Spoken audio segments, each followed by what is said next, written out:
It's super fun today to be here today with Rick Walker, who is an entrepreneur and thinker and host of the Rick Walker podcast. And he's interviewed all the important people in the world. And he's also author of 9 Steps to Build a Life of Meaning: How to Unlock Your Mind, Happiness, Power, and Your Enemy's Demise. And he has some absolutely knockdown, drag out recommendations at the front of the book from John Vervaeke and Paul VanderKlay, of all people, and also Ben Carson, which I thought was super interesting. I've been a fan of Ben Carson's for, like, I don't know, maybe 40 years. I started reading stuff from him a long time ago. Um, but I thought before we start looking at the particulars of the book, maybe there's one story from the book that stands out to you right now that you'd like to share with the listeners. Well, Karen, first off, it's a joy to be with you as always. I really appreciate your invitation and your hospitality the other times I've come on, and so I'm looking forward to our conversation very much today. I think that one of the elements that I remember growing up was a summer when my dad and I were out of work, and we were just trying to figure out what we were going to do for the summer, and we both knew a little bit about watches, and so we decided to go to yard sales to ask if they had any old watches that we could fix up. And everyone, without an exception, all summer long, all said, no, we don't have any old gold watches. We don't have any watches. We don't have anything like that. Um, but we would linger for a second, and they would, most of the time, they would remember that they had this set of old watches, broken watches that were inherited to them. They always threw them in like a box. And it was weird because many times it was a cigar box. And they would throw it in the cigar box and they would just kind of stuff it up on a shelf or under a bed or in a drawer somewhere. And it would lay there for years. And so the more we lingered, the more they remember, well, we do have this, there's this one watch, or there's this two watches. Let me go inside and get it. But like a yard sale, you always bring everything out into the sun. Well, in this case, these are the things that they left behind. And what we discovered over time was that these watches, some of them had an immense value, but they always underappreciated the value because they never earned it. They were given to. And they always assumed it was worthless. And the irony of that was that they left these broken down pieces of gold watches, these mementos of the past for people that they loved very dearly, in the shadows of dusty wisdom, generally on bookshelves, and they never remembered they were there. But we could take those broken watches and we could take them a street or two down, growing up in Corpus Christi, just a few streets down, and we would know a collector or someone that would realize the true value, and they would pay us a premium for that.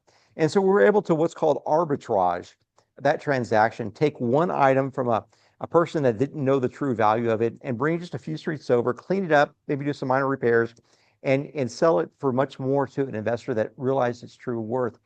And I thought to myself, how how poignant that is what many of us do in this little area, this little corner of the internet, where we look at symbols, we look at these things that the universe and God is mirroring onto us, and we see how relevant they could be for our lives if we were just to take notice of them. But since we didn't earn it, we sometimes just kind of toss it aside and we forget about it, and we never realize that it has true value. So this is sort of a call to pay attention to what's around us, to take note of the little things, the little intricacies, these little things that we toss aside, because there's meaning hidden everywhere. Well, I that story stood out to me too when I read it, because you're the first person who's ever been able to explain arbitrage to me in a way that I could understand. And that story made it very clear. Because I mean, I'm always hearing about arbitrage with real estate and arbitrage with dying companies and all this stuff. And I had never really got, and there's of course the movie with Richard Gere, was it? And like, what's happening here? But the way you explain it, it made it very clear to me. So I was actually going to tell you how much I appreciate that. And the way you described it is, there are undervalued assets and we don't recognize their true value. And in between the undervalued asset and the true value, there's a delta. And all the opportunity lies in that delta. And that certainly is true as well of um, Jordan Peterson always talks about going back and rescuing your dead father. But part of that is remembering all the things that our father and mother taught us that at the time we just thought, oh, they're stupid. They don't know anything. Yes. The older we get, the more we go back. And those are treasures that we just did not value at the time. Right. That's right. Yeah. It's also really poignant that with arbitrage, for instance, there's a lot of people sort of in this space that talk about I'm a synthesizer. I like to idea synthesize. I like to take concepts from one domain and use them in the other domain. You see Pajot doing this a lot. I I had a problem with that. I used that word for years. I had the problem with that for me, especially me calling myself a synthesizer, because there was no object at which the pursuit was aimed. And that's why the term arbitrage really resonated with me, because it's something I do on a day in day out basis with investments in real estate. But also it's the search for that delta that you talked about, Karen. It's this the search for the unknown but yet expected. And so we've got to figure out a way to uncover that. And it often presents itself in relationships just as much as it does in history and art and stories. Well, I think that's one of the things that must have made it very difficult for you in putting together this book because you've had a very um, complicated, tumultuous life, very exciting.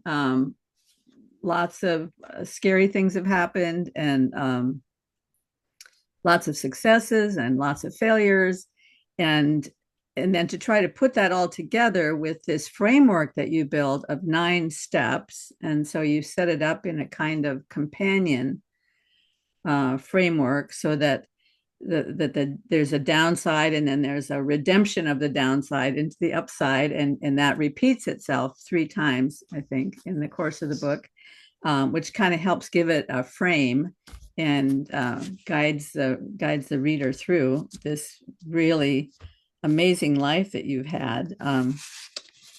So um, there there's rather startling conclusions that you've made in the book. And one of them I wanted to ask you about. You go into this quite early in the book. You give an example of a man who discovers his young daughter being molested, and he beats the guy to death. And so I have to just be honest with you. Part of this book is really hard for me to understand as a woman because women do think differently than men do. And my husband is always trying to explain these things to me. And when I read that section, I thought, oh, my husband would just resonate with that. He would say, right on. But I'm just like cringing. So I wonder if you want to talk about that a little bit. The quote I got from the book was, go into battle and kill your enemies, not because you hate those in front of you, but because you love those behind you. Yeah, and that is a slight theft of the thinking of Chesterton when he wrote a very similar phrase about a century ago. So you can look at this one of two ways. And first off, let me sort of set a premise here. I wrote the book for men that are within this Vervaekean meaning crisis, and so these ones 25 to 45. I'm over 45, so I'm sort of out of it, but I don't escape it. I still have these same complications in my own life. But I'm trying to speak to that specific subset, and more so, I'm trying to speak to people that are not from a specific faith tradition. Maybe they've grown up with a faith tradition, but they're not, entrenched in one right now. And so, like when I walk around at church, like there's a lot of people that have a problem with that first chapter, and that's my intent is to sort of, I think I use the phrase, shock them with the prod of divine correctness. And so you can look at this one of two ways. I want to get to the psychological way here in a second, but let me talk about the spiritual manner, especially from the Christian perspective. There's this interesting little remark, I believe it's in Romans 11 or 12, where Paul says that hate what is evil, and there's a semicolon, cling to what is good. I am not an educated person. I was grew up in the public school systems, and I was always told that when I saw a little semicolon, which we never knew how properly to use, that we would just read it as an equal sign, if there's some sort of balance in play in the whatever's on both sides. There's some mimicking of the two in certain cases. And so when I read that statement from Paul, it became very apparent that the only way to get a bit of the good is to hate the evil. Not necessarily the evil man that's making the evil happen, but the evil that it's actually being manifest through that man, if that makes sense. And I actually had an interesting conversation with Dr. Vervaeke over email about this before he gave me the very kind blurb and recommendation. Obviously, he is, sort of a Buddhist psychological background. He is not very fond of hate and that sort of thing. But there's something really truer about the nature of going and finding the evil manifestation around you, and if you have nothing else to do with your life, to commit your life to that. And that's sort of the spiritual message for that avatar man that I wrote the book for. But then also on the psychological level, these are many of these men. Some research shows 70 to 80% of them that are in a sort of a loveless type of environment. They've never loved. They are in pursuit of love. They have no positive vision of what's possible for their lives, only a negative vision of what they don't want. They have to attach themselves to something that's greater than themselves. And since they can never foresee, they never seen something that they want. They never seen someone living the type of life that they would dream to have. They only know what pain feels like. But if we speak into them and we communicate with them that the purpose of light is to invade the darkness. Therefore, the purpose of a good man is to invade the evil that he sees around him. That something within our DNA calls us out to fight the evil that we see around us. That's not a statement of Christian or Judaism or spiritual reality. It's a statement of, I think, how reality works in and of itself. That a good man is always called to fight the evil. And if you can find that which breaks your heart, that thing that challenges you, that really stirs you, whether it's the sex website that doesn't respect minors, maybe it's the child trafficking ring that's very present in your community, maybe it is that fentanyl that's really hurt your family, that's hurting the public school system. There's some manifest evil around you, and if you can somehow cobble together a bit of energy to attack that one thing that hurts you, you have hope to get to move. And that's really what the purpose of chapter 1 is, which is choose one worthy enemy, is to get these men to move towards something. Even if it's the wrong way, get them to move. Because if we can get them to move, we can begin to rip away the comfort enslaving their potential. And we can therefore also try to get them out of this immobility, this indifference to life, and be able to give them a challenge worth living for in the end. But we got to get them to do something initially, and that's my challenge. Well, I think it might also be helpful for women like myself, and I mean, I've grown past some of this, but younger women, especially, who have gotten into this mindset of thinking about toxic masculinity, that somehow that's representative of toxic masculinity. But the quote that always comes to my mind, and I'm going to get it wrong, I know, is rough men stand ready to do violence on your behalf as you sleep safely at night. I like that. I've never heard that before. Yeah, I can't remember who said it. It might have been Teddy Roosevelt. But I mean, it's idea that we just don't want to think about. We lay peacefully in our beds at night, but there are all around the world rough men, and they have to be rough men to do the work that they do, standing ready to protect us. And yes. So when I hear my husband say, "Man, if that guy had done that to me, I would have ripped his head off," I just recoil at that. And yet, I am thankful that I have someone like that by my side, so that if someone invaded our home, I know, whether he would be successful or not, he would do everything he could to protect me. That's right. And I think there's something to be said for having that threatening force existing somewhere in the world. Like, there's always the chance that there's an America that's there, that can stand in and do the right thing, that can bring justice to the situation. I also think that, you begin with the story of the rancher who saw his daughter abused by the ranch hand and killed the ranch hand. Um, there's something right about immediate justice, something that the victims of 9/11 didn't get a chance to see, something that was stolen from the airmen that were murdered at Pearl Harbor without a chance to know what was happening. Um, those in the concentration camps, they never got to see their own justice.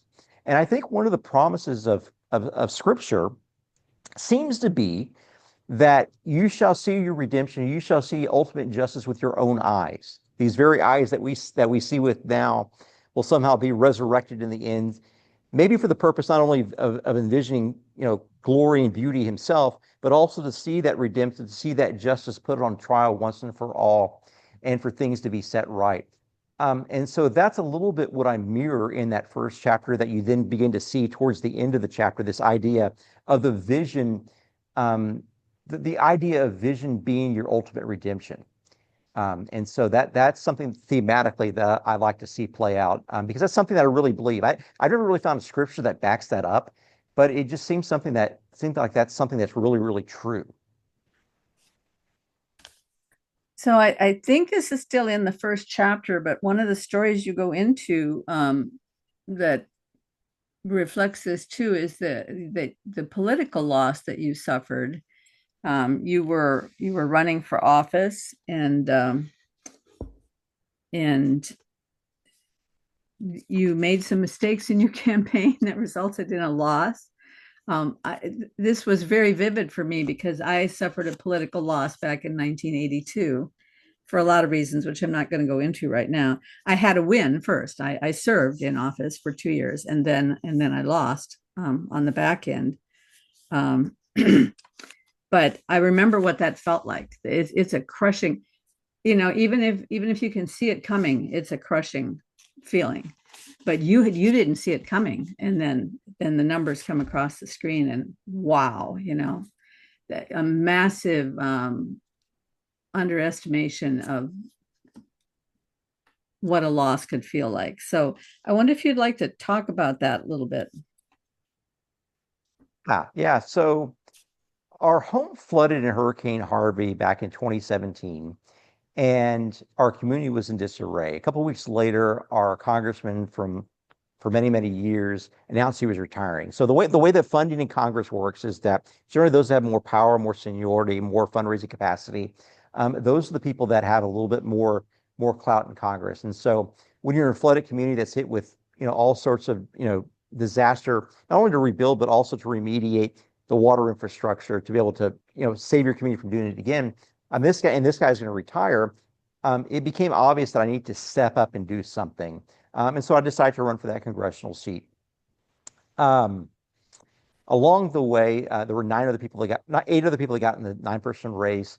And it became, I think at that time, maybe it was the most expensive congressional race in history. I didn't know I was getting into that, but that's what it ended up being. It was expensive not because of me, but because we had a couple of well-to-do candidates that were in the race. And so we hired one of the great polling companies out of DC to run the polling, and everything showed that, out of 9 candidates, you have to get 50% plus one to move on. So there would be a runoff because no one's going to hit 50%. And it showed that I would be one of those two the entire time. And suddenly, at the very last minute, some polling shift. There were some tax ads that were dropped. I dropped many of them.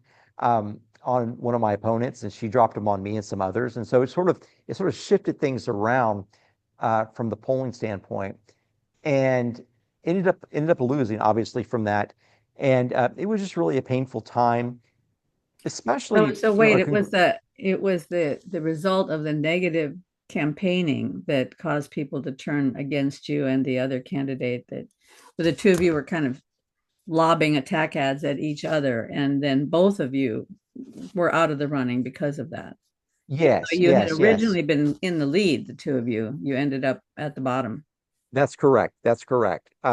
And so, yeah, I lobbed about 1,000 TV spots at her negative, and the negative charges were very well researched. I'll say that. So we knew exactly the maximal statement to say, true statement to say that removed the maximum number of supporters.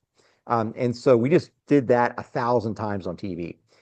She responded with two kind of oversized postcards with me on it. One of them was basically referring to me as the devil and a job killer. And I'd created more jobs than all the candidates combined, which is sort of the funny thing. And and she sent it out to like 800,000 constituents. That's the entirety of the district. And then she did it again. So she sent it off. It was a primary, which means only half the voters voted it. She sent it to one. She went and just sent it to all the voters from what I was told, and twice. And so it was pretty brutal. And she and I have since made up from that. I That's think good. yeah. I think I mean we're not best friends by any means, but she's re-entering the political sphere now, from what I hear, and I wish her the best of luck. But yeah, it was a pretty brutal way to defeat. But I decided that it would be better for anyone else but her to win. And I don't know what the reasoning on her side was. I mean, I'm sure she saw the polling as well, because we were the only two candidates that could really afford the polling. Very expensive. Um, and the polling ended up being for both of our demises. Hmm.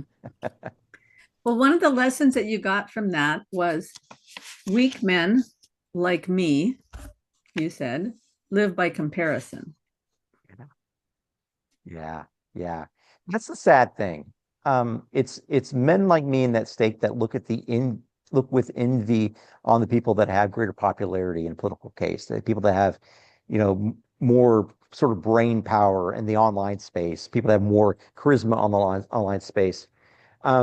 We look at that and we compare our lives, not realizing that there's challenges there that we never see. There's also things that they've overcome that we can never imagine. And so, whenever we free ourselves from looking by comparison with somebody else, and we look at by comparison of what we could have been or what we were, we begin to move in the right direction.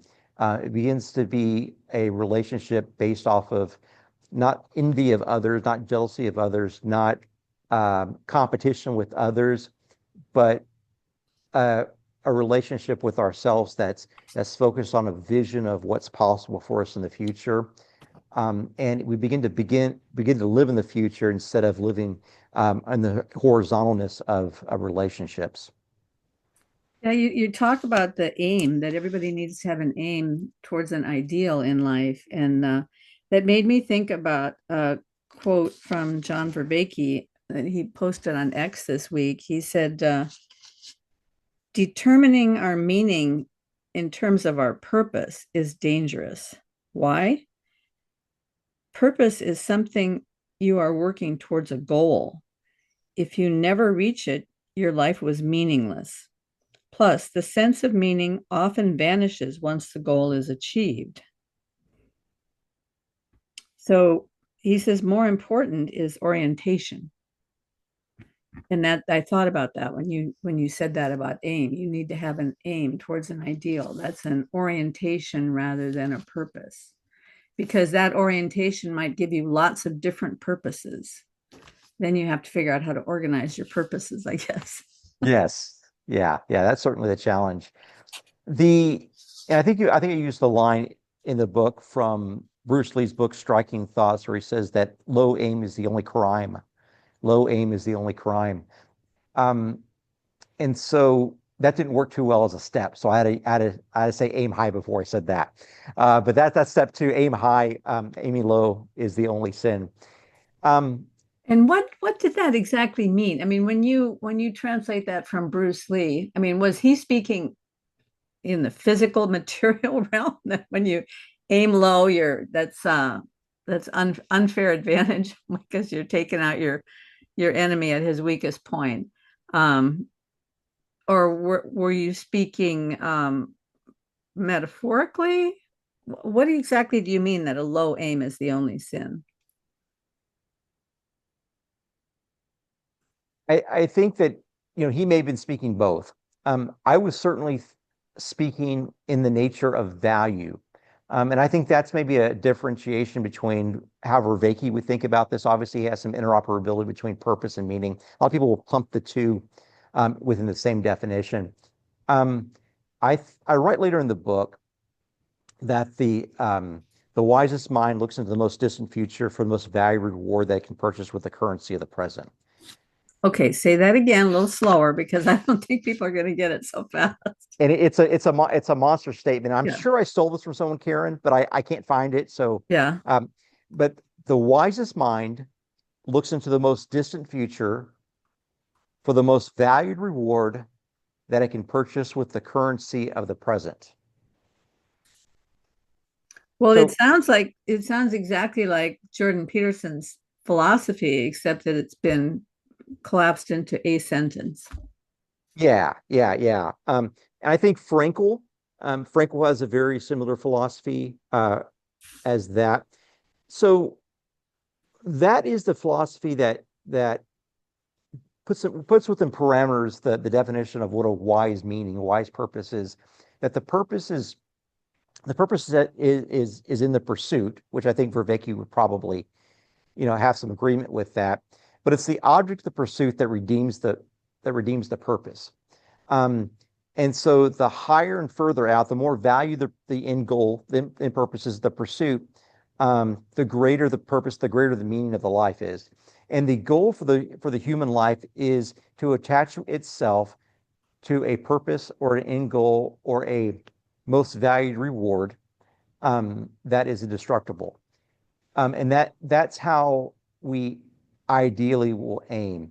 Purpose and meaning, at the root of it, and this is the desire of humans and men especially, is we're looking for relevance in the end. We want to have matter. And relevance is always connected with the idea of indestructibility. And you have to get down to the idea of indestructibility. And I think that a lot of people from outside, our faith system would have to say that they're focused on some sort of derivative of destructibility. Maybe it's a flow state, maybe it's happiness, maybe it's the family. But either way, they're focused on a derivative of destructibility. And this is why we have to keep pushing our boundaries out further and further and further into the future for weightier and weightier types of pursuits. Because we might have a semblance of meaning, but is merely a shadow of what indestructible meaning and purpose is that gives ultimate relevance and ultimately gives some weight to one's life. Well, in this whole concept of indestructibility, one of the things that you said later in the book is whatever can be destroyed, for example, anything that is in the physical, is less real than what can never be destroyed, the immaterial divine. So the most real thing is that which cannot be destroyed, basically. That's what you're saying. Yes, yes, yeah, yeah. The idea of indestructibility is so pervasive through all the domains, not only religion, but also philosophy, also sort of beauty, whether you follow it from a trail to beauty, a trail to truth, a trail to power, you begin to get down to the idea of indestructibility and permanence. And you got to eventually, reach that as the ultimate goal along all those paths. That makes me think of C.S. Lewis's book, The Great Divorce, where he's talking about the reality of heaven and that it's so real that when the people are visiting from hell, those people are very insubstantial compared to the substantial reality of heaven, so that even the blades of grass feel like spears running up through their feet because they themselves are insubstantial. And That's so good. yeah, the that which is most indestructible is the most real. So along with this idea of aim, um, one of the things you said is name your future self. You need an ideal to aim yourself. So name your future self. Could you give us an example of how that works? Yeah, yeah. So I'll give you an example from my own life. Um, a few years ago, I was trying to think about how I want to come across whenever I spoke to groups or, communicate with people that I admired. And I really didn't have an identity there. And so I began to think about an alter ego. And this is just a little bit of the essence of what I'm talking about when I talk about your future self. I began to think about, like, what are the people that I admire most? What are the key attributes of those individuals? And so I thought about those people, and I came to the realization that what I want to be known as is three things. Three things. I want to be known as passionate, disciplined, and wise. Not that I am those things, but I desire to be known as those things. And so I began to build my reading and my learning and my mannerisms around those three things. I was not a very passionate person. Definitely wasn't very wise. I'm still not very wise. But I was very disciplined. And so I could use the discipline as the pathway to maybe build some passion. I began to take communication classes and speaking classes and become more pronounced in my support of different ideas. And the wisdom part just came as a the regular activity of humbling myself, to be obedient to people that are much wiser and higher and further along in head in life of mine than I am, and reading older books. And so that's the way, sort of the subsect, the sort of essence of what the future self is. And so if I can imagine that passionate, disciplined, and wise Rick that I would desire to be, I think about that person 20 or 30 or 50 years ahead of me, who's kind of followed that to its logical conclusion. And I think about what are the questions that best possible future self of myself would ask myself today.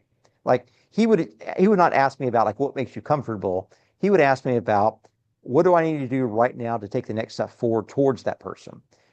He would ask me about, like what tweet are you going to put out today? He would ask me about, like, what books am I going to read and what legacy am I going to leave behind for my kids.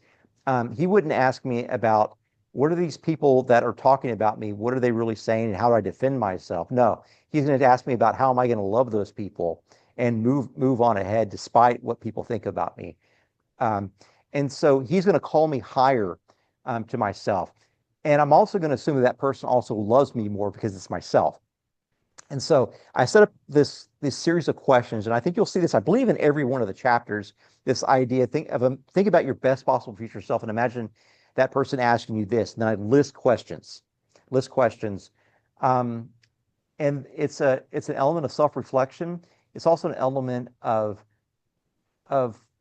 seeing that there is a best possible future self that's evident, and you can imagine that person, you can communicate with that person, not in a spiritual way, but in a way that where you realize that you have more potential.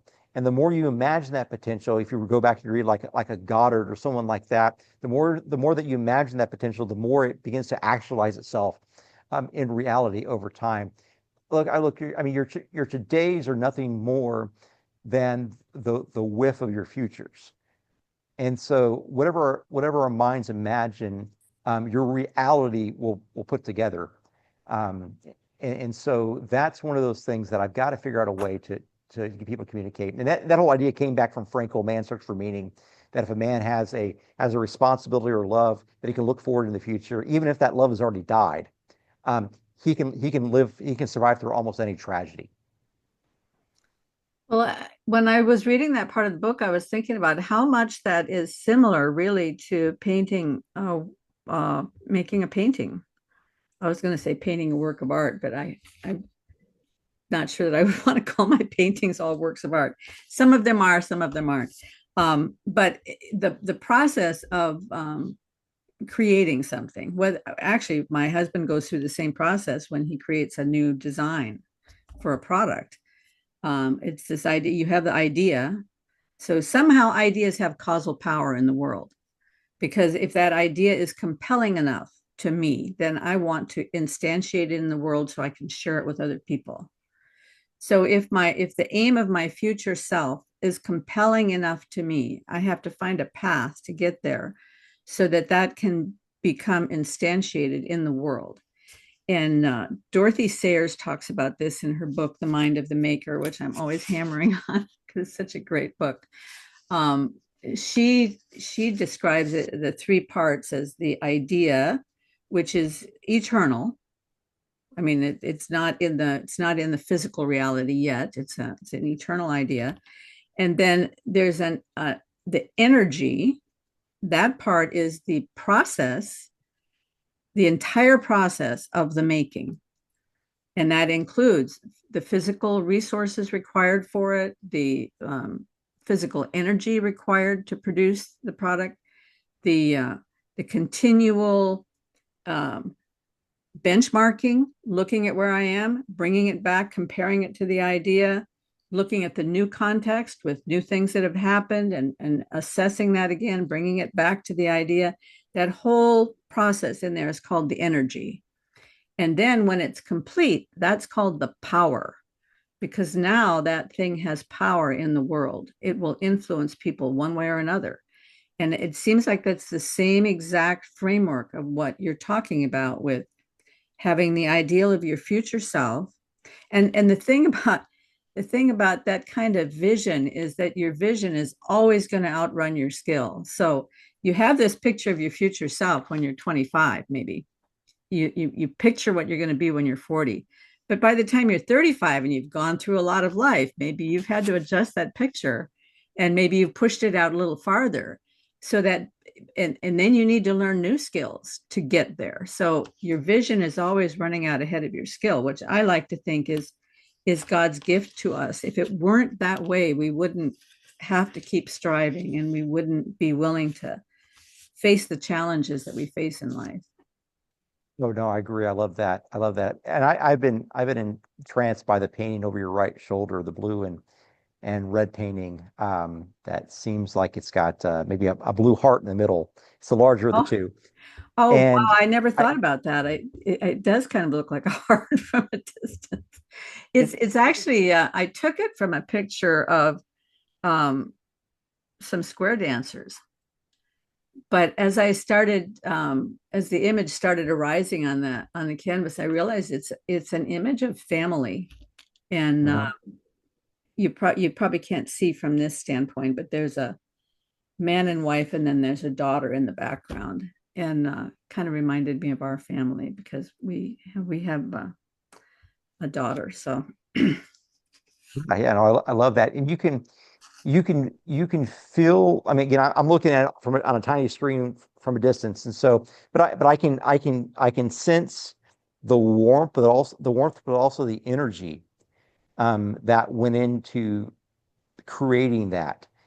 And I would say that the person that, I know it's you, but the person that puts something like that together, your vision of what is possible is rooted in the future of what's possible, but it also brings sort of the information and the experience from the past. And so like I can see I'm not a professional by any means, but I do love art. I think you see I talk about art quite a bit throughout yeah. the book.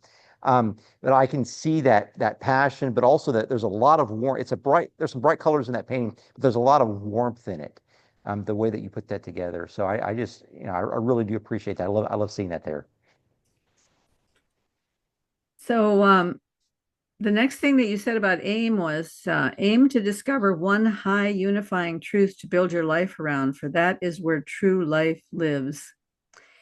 And I think this is where you were talking about, this was an amazing story where you were talking about, and I guess this is a true historical thing, about Alexander's dream and the dream of the priest of Israel, priest of Judah, priest of Judah. It was the high priest Jadis.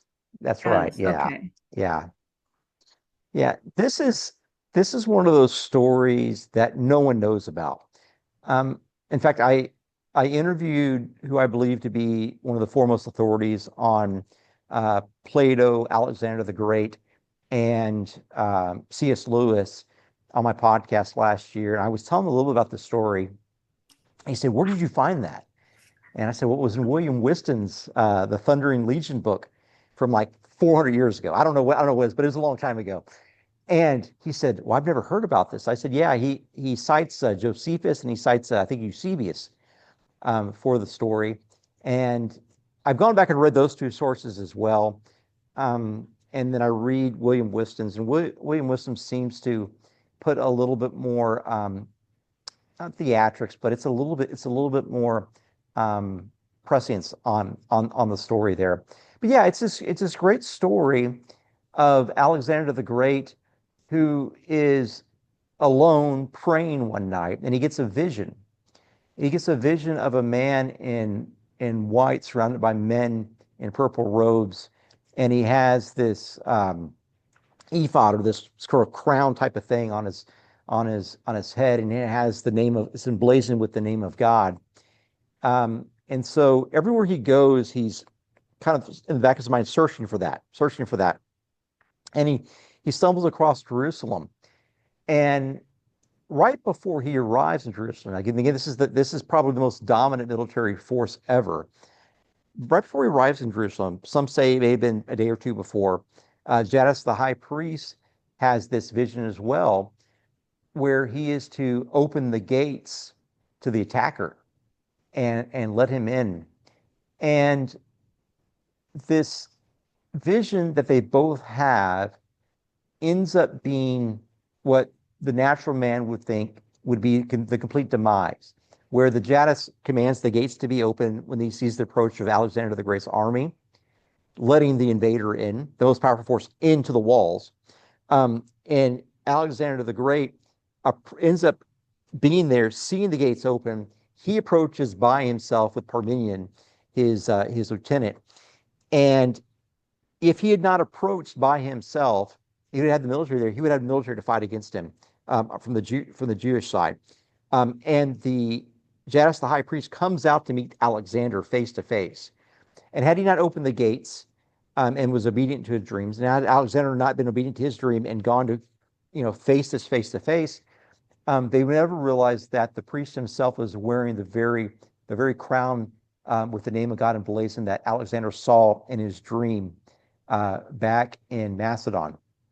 And so it's a story about the idea that you must not only bow your knee to something that's higher, despite the power that you see manifesting at this time, but also sometimes you have to do the opposite of what the reasonable thing to do would have been. They both did the opposite. Alexander put his entire identity at stake.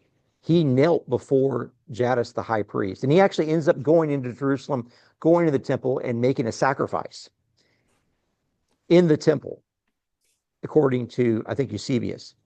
And so it is this crazy, crazy story where both sides did the opposite of what they should have done. But in the end, there was peace. And that ended up being one of the few cities that Alexander came across, set up to siege it, and didn't destroy. And it saved the Jewish people. Well, it's especially amazing given that, I mean, Alexander took power when he was 21, is that right? And I think something like that. He didn't live all that long, but in the course of his very short life, he created a greater empire than had ever been created before, I think. Yes. And the army that he had with him when he came on Jerusalem must have been absolutely massive. So I can imagine all of Jerusalem shaking in their boots, wondering what is going to happen. Um, but anyway, to think of a great conqueror like Alexander, recognizing that there was a power greater than him, and I just thought that was really a powerful story. Yeah, and I think one other thing, I didn't fully answer your question, but I think one thing that you pointed out, the idea of sort of kneeling to something that's higher than you, is Alexander realized that it happened in his dreams, and then he saw it in reality. And therefore it had the nature, the curious little thing of unmanufacturability. It's something that could not be manufactured. It's not a trick. It's not an act of magic. It's something that no one else could have possibly known what that crown looked like. But then he saw it in reality.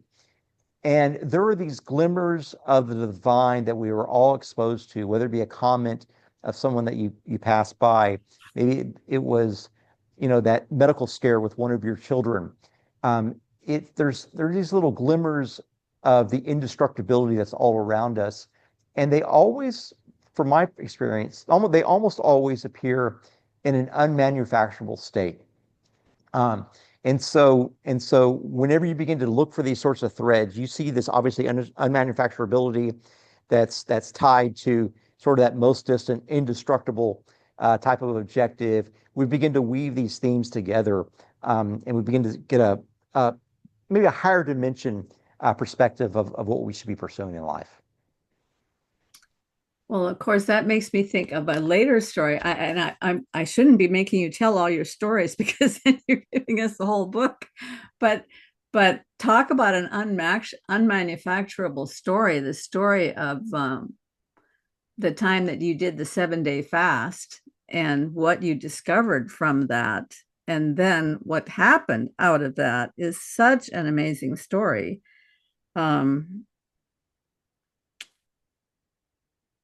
and I you don't have to tell the whole story if you want to leave it as a surprise for people who get the book, that's fine too. But there were a couple of quotes leading up to that that I think are connected both to the story of Alexander and the story of the things that you learned in that 7 day fast. One is your chief error is standing when you should kneel and kneeling when you should take a stand. We saw that play out back in 2020 during a lot of the riots. um, and then also be conquered by the highest master you can find, and then get alone in silence. And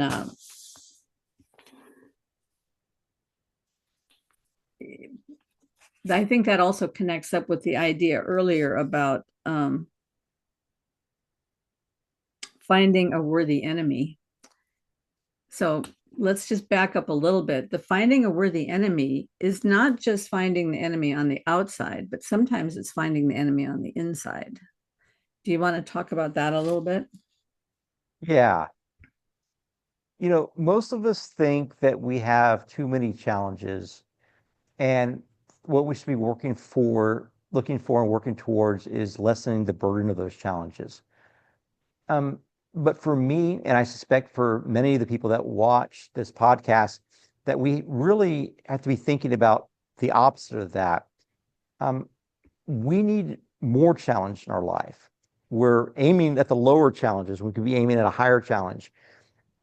And if we could figure out a way where we were to be that best possible future self, or another way, putting it, kind of take that to its fullest logical conclusion. If you're an Orthodox, you would say this person that's reached theosis, um, this holy person, who you would aim to be, you would be able to look into your own soul and see, this is what I need. And I suspect we need challenges more than we need comforts.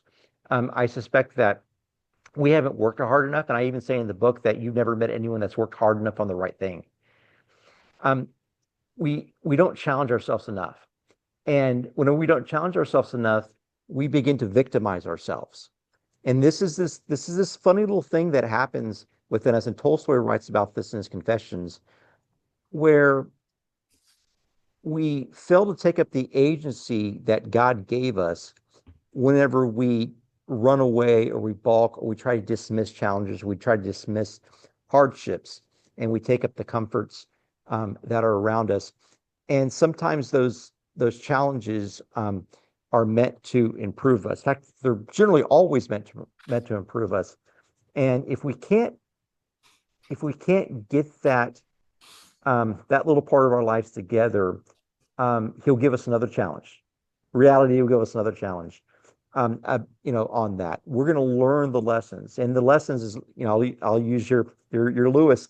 The lessons always get harder. That whenever you conquer one lesson, whenever you learn one lesson, the next challenge is always more difficult. Because what seems to be happening in reality or with God, is that he's trying to get you to cobble together the competency that you need to move forward. That seems to be what the pursuit is. And for us to move forward, we have to have, in the end, we have to have a positive vision of what we want. We have to have a negative vision of what we don't want. There has to be an enemy that we're trying to defeat and leave in the past, or there has to be a positive vision of what we can become in the future. Um, and without those two, we sort of stand still. And of course, as Lewis says, um, you're always advancing towards heaven or retreating towards hell. There are no sideways steps. And that's really where we leave ourselves. And so that's a little bit what that part is about.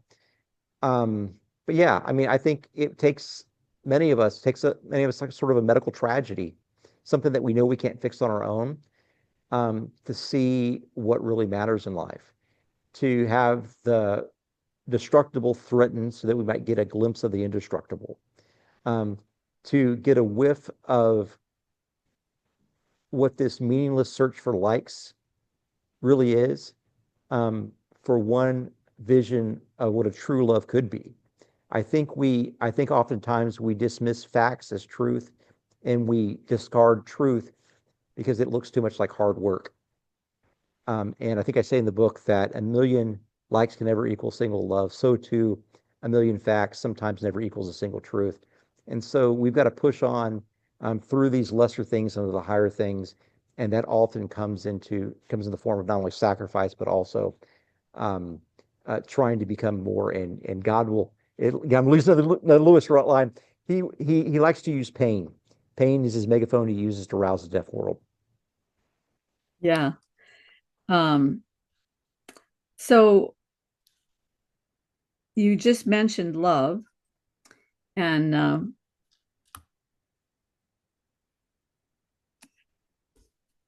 where did I write down that quote?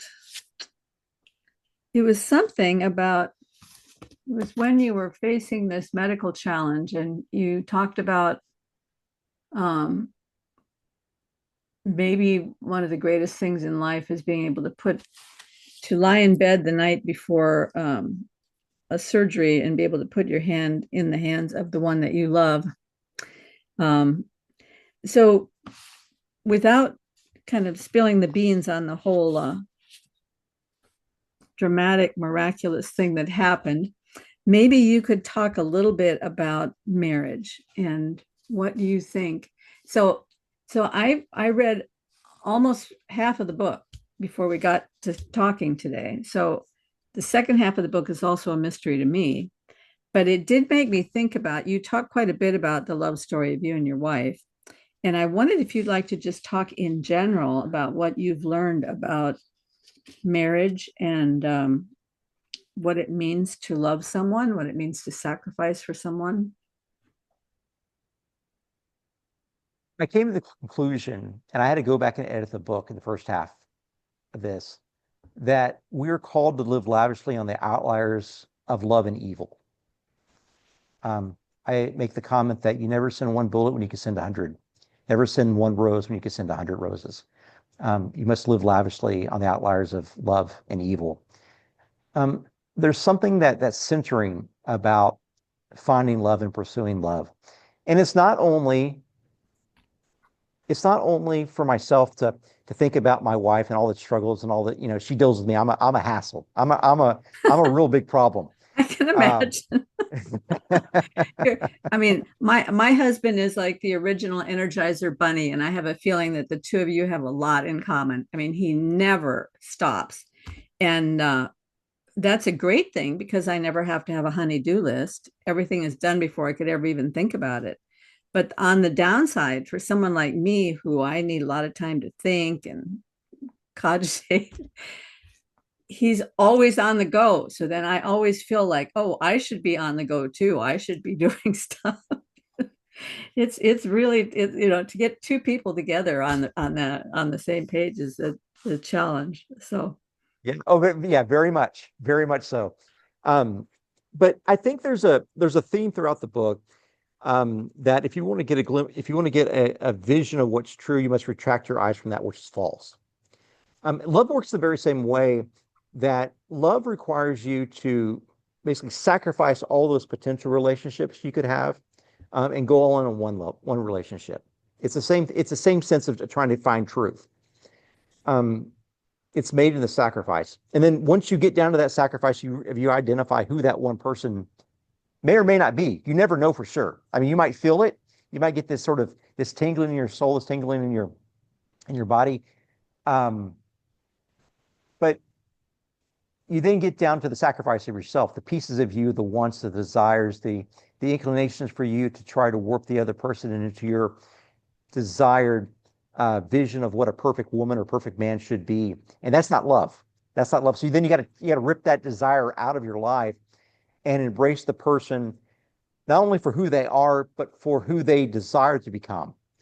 And you do the same thing with that one you love that you did with yourself.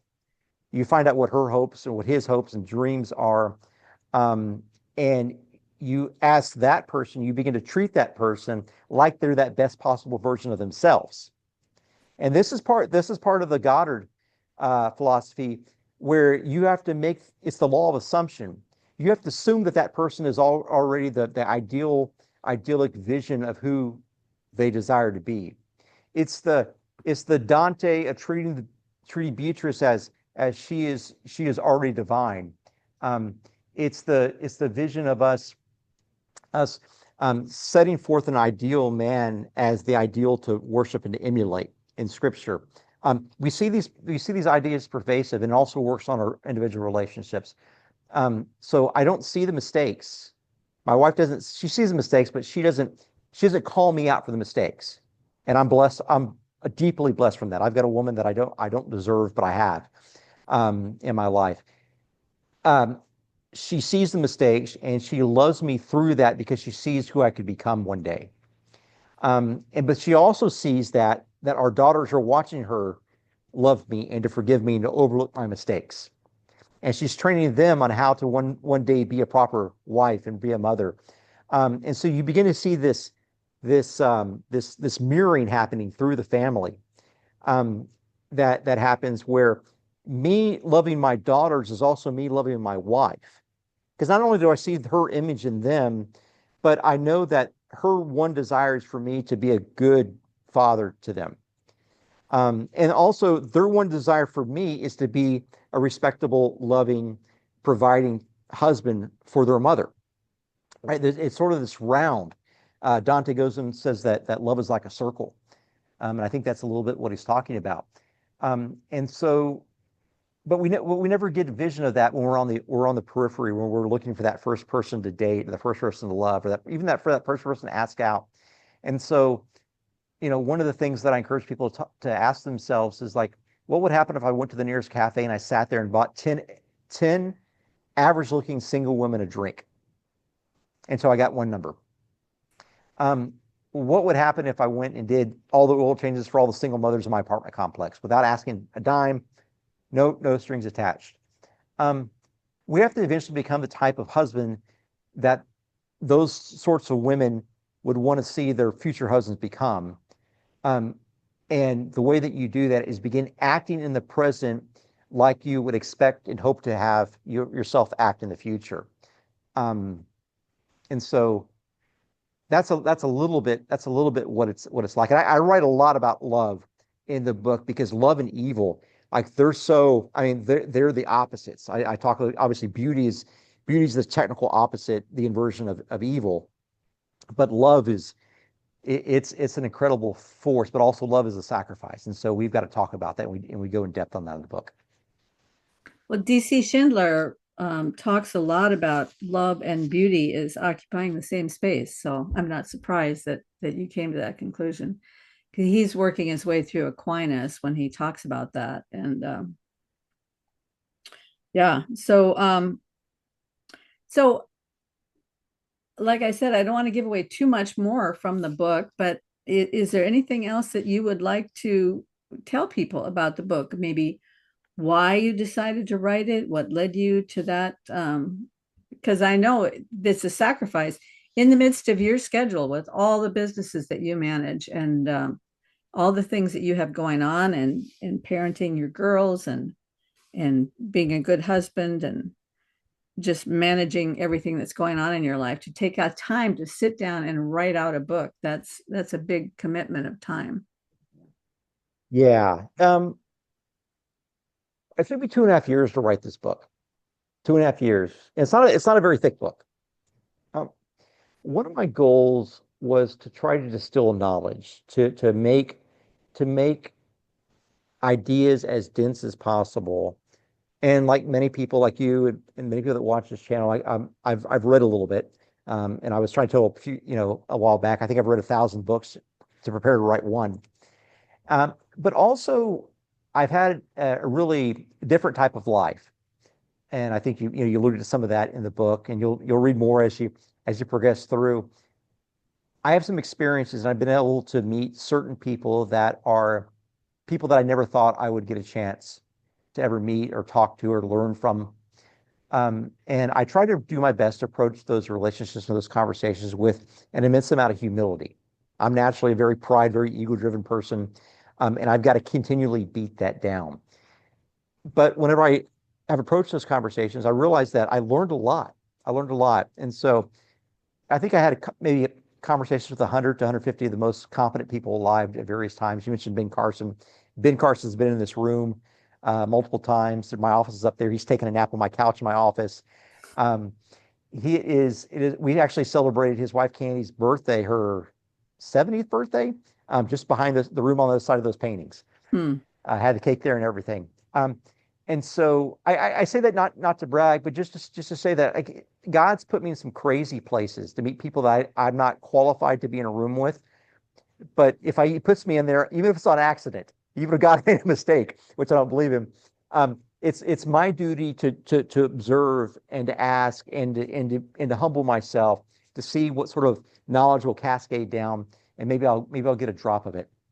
And so my desire in putting this book together is twofold. Number one is to take all that kind of real life example. I also done stuff in the business world and in the international community as well, but also take it from a doer perspective, not as Paul VanderKlay said, Rick's not a pontificator; he's a doer.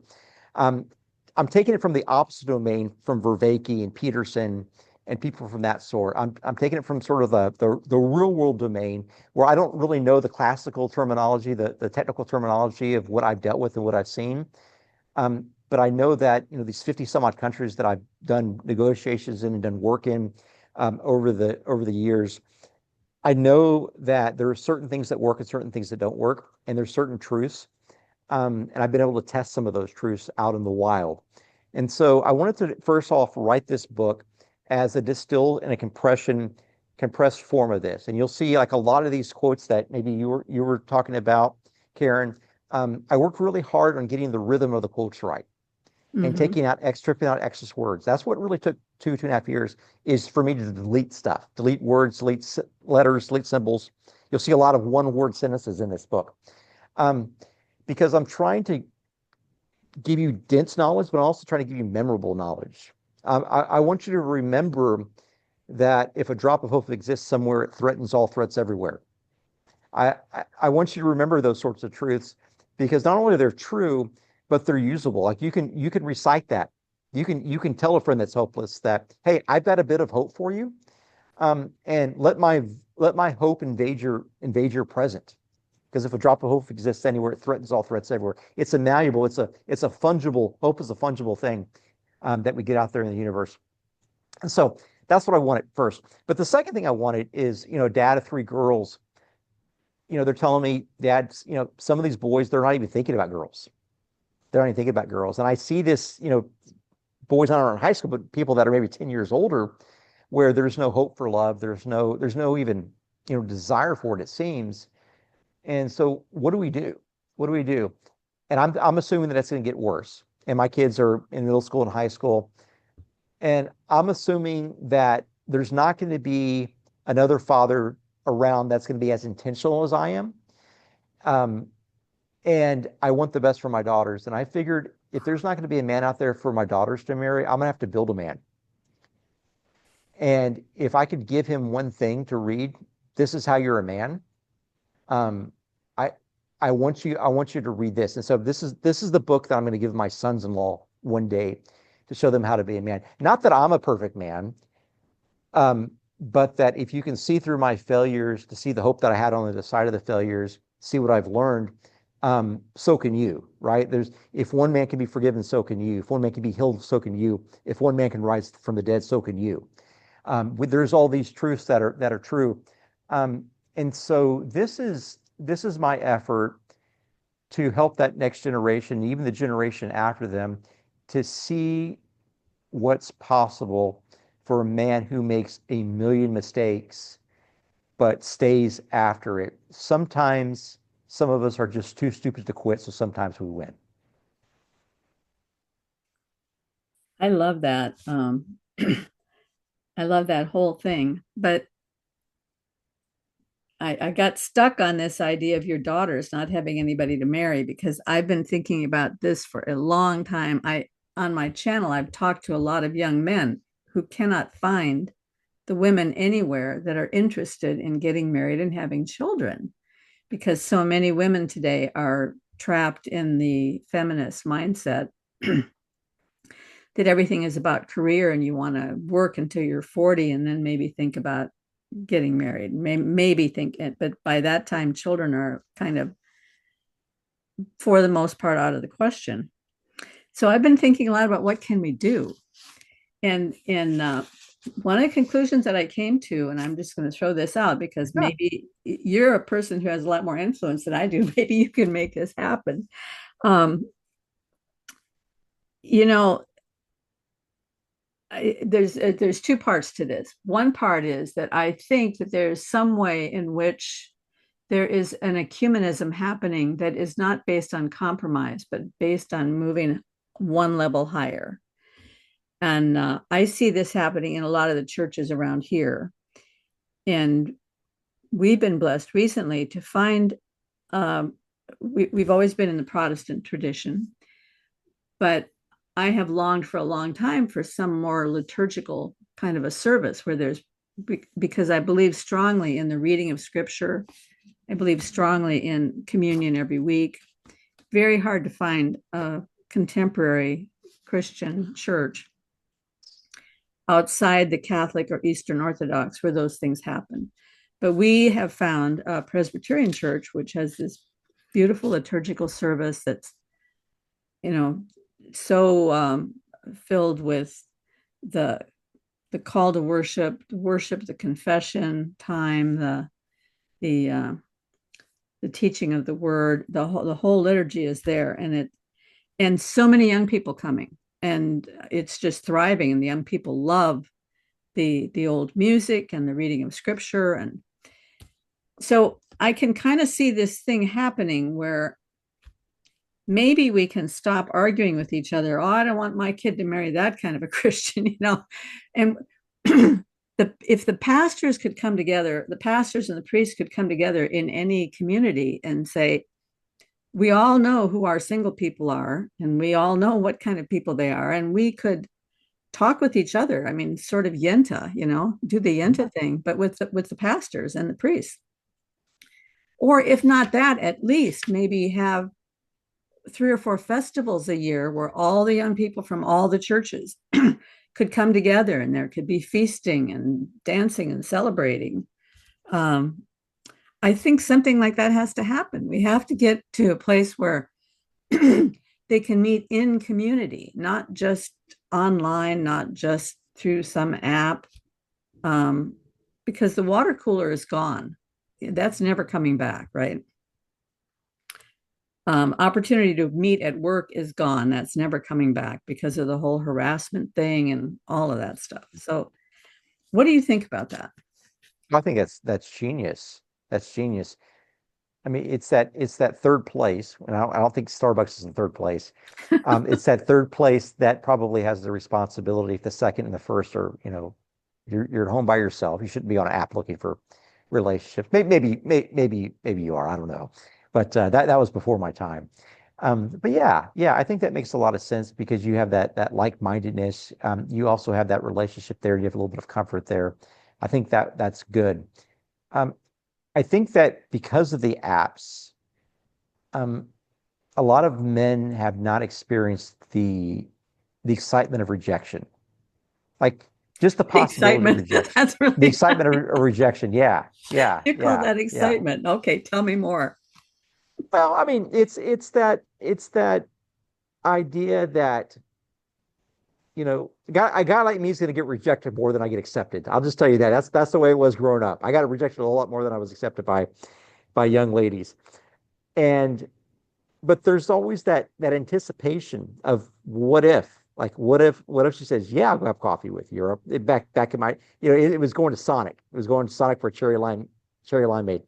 Um, there's always that hope. There's always that anticipation. And as long as there's a sort of a hope on the horizon, I hate that phrase, but I think it's a truism. If there's that hope on the horizon that there's someone that will eventually say yes, I think we can keep pushing through that. Um, but we've got to convince a whole generation of men that there's such a thing as a yes. They see it in people like you, and they see it in people like me, and maybe they're assuming that they're different, or they can never really imagine that happening for themselves. Just like I can never imagine what it would be like to get married before I was married. I never imagined like what it would be like to have kids. Um, but I think the the idea that there's a possibility of a yes out there that could happen is sort of the first domino that has to fall before we can get down the line that there is potentially a woman that would one day love me for who I am, flaws and all. Um, but there has to be such a thing as a yes at the start. Um, and and so I think it's that first step. It's that first little thing. And I've done a number of these. A lot of men, a handful of men in the corner have sort of reached out, and I've done private video calls with them. They have something they want to start. They have something that they want to do, and oftentimes they've got a million different ideas of what they could do, but there's not one thing that they want to do. And so trying to figure out that one thing is often like what's the first step? And this is why, like I say, go into your nearest coffee shop. Don't go pick an ideal coffee shop. Go to your nearest coffee shop and just look for the average looking women, the women you're not even attracted to. Like just go look for them and just buy them coffees. And if you can't even approach them, just leave $100 bill up there on the counter or a $20 bill on the counter and just buy and say like use this until it's gone. You've got to get started somewhere. And sometimes we just over conceptualize it. We just overthink it. And it's that overthinking that is the comfort. It's the apprehension. It's desire to not ever see any pain. It's the stalling, it's the delay that eats up decades, and decades become lives. Well, and when you said just pick the average looking women that you're not attracted to, that made me think about your arbitrage thing, coming back to the beginning again. Undervalued assets that where there's really true value there, that and the way my husband always explained it to me, even when we were dating, because he said most of his friends had given up trying to date because they're so afraid of the no, so they just get a pizza and a video on Friday night. Used to be Blockbuster and pizza on Friday night, so they would avoid having to ask anybody. Because what was happening is that all the guys want the top 5% of the women, so they're all asking the same 5%, and and and they're getting all the no's, but there's still 95% of the women that are one, probably most of those are wonderful women who would make great mothers. um, but men are so visually oriented that they have to have somebody that meets their standard. But have they looked in a mirror lately? Yeah, Right. yeah, that's right. So if you can just change your mindset and say, I'm looking for real value, I'm looking for, real value, looking for real beauty. um, that would, I think that would create a lot of opportunity. And the Yeah, same goes for women. Now, I mean, women aren't so visually oriented, but women are looking for men that present themselves as having the potential for success, potential to be able to care for their families, and so men are judged on a much wider range of things. Um, but women do still judge a man on first appearances at the beginning. But maybe we all just need to broaden our range of what we find meaningful in relationships. yeah, That would go a long way towards opening opportunity for people. yeah, definitely. And even to talk about it in the lowest possible condition. Practice makes perfect. If you don't ever practice, you're not going to be good at any good at it. So that's why you go and you ask 10 girls. And you go the next day, ask another 10 girls. You just keep at it. You just keep at it. Because it helps you learn that you can do the things you don't want to do. It helps you learn that no's do not destroy you. And it also helps you realize that there are women who are actually will reward you for taking a chance, to taking a risk. And some of them are incredibly attractive and have incredibly, far out types of potential men that they could land. But those men are not there in that coffee shop at that time, and you are. And you never know what's going to happen. That's a You great never one. know what's going to happen. So there's this great movie with Bill Macy. I don't know if you've ever seen it. I can't remember the name of it, but he plays a young man with cerebral palsy who strongly desires to be a salesman. And so he's finally gets a chance to be a door-to-door salesman for something like Watkins, where you go door to door and you sell these products. And in the sales training, they taught him there's going to be 250 no's for every yes. So he'd get a lot of no's because he looked odd, his mannerisms were odd, he had a strange facial expression because of his handicap, he shuffled along, he was awkward. So most people would just slam the door in his face, but he'd turn away from that and big smile on his face, and he'd come home to his mom and she'd say, "Why are you smiling?" And he said, "I got 7 no's today, I'm closer to the yes." He ended up being their top salesman, getting all kinds of awards. And this is a true story. It's based on a true story because he knew that every no got him closer to a yes. Yes. I love that. Yeah. You purchase yeses with nos. Oh, Those are that's a the great. currency of You have a yeses. hand. You're very good at putting that stuff together. You purchase yeses with nos. Yeah. Well, so what's the big yes you're going after in your life right now? Yeah. So I'm trying to get this book to 10,000 cells is really that's my like my long-term vision. Um, we to show you how low I was thinking, how low I was aiming. Um, we had 5,000 on Amazon alone in the first 2 weeks. They say most authors only sell 300 copies their whole careers. Hmm. Um, and so I was thinking too low. I was aiming too low. Um, but I think we had a little bit of an algorithm kick. I'm not sure what it was there. Um, and so, things have slowed down a little. Obviously, you always have a kind of a peak at the launch and there. So I'm really pushing forward to see if we could get to 10,000 by the end of the year. That's my number one priority. I got a lot of stuff happening at work. We're developing some buildings, trying to find more buildings to develop.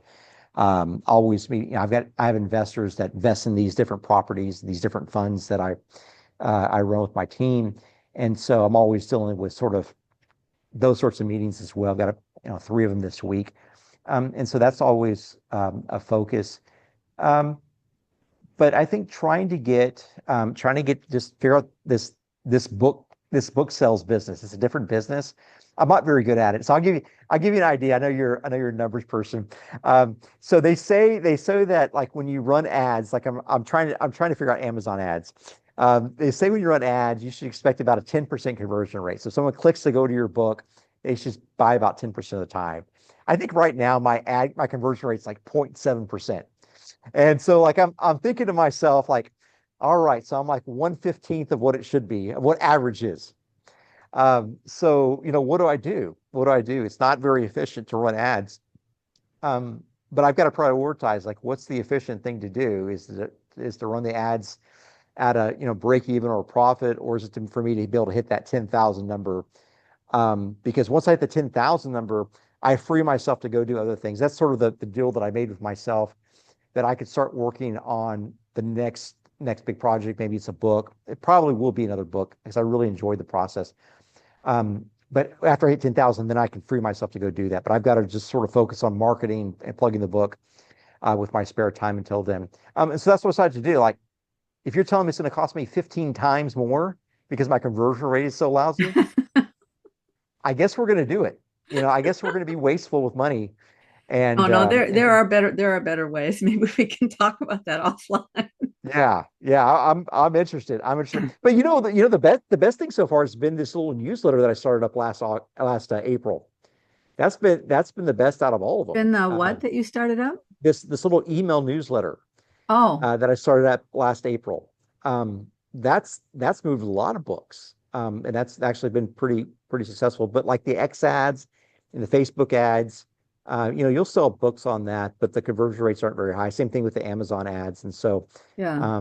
it's been a challenge. So I guess that's sort of been a little bit. It's a start. It's sort of like a one-off startup for me. Is the way I'm approaching it. It's a business I got to learn very very quickly before I spend all my money.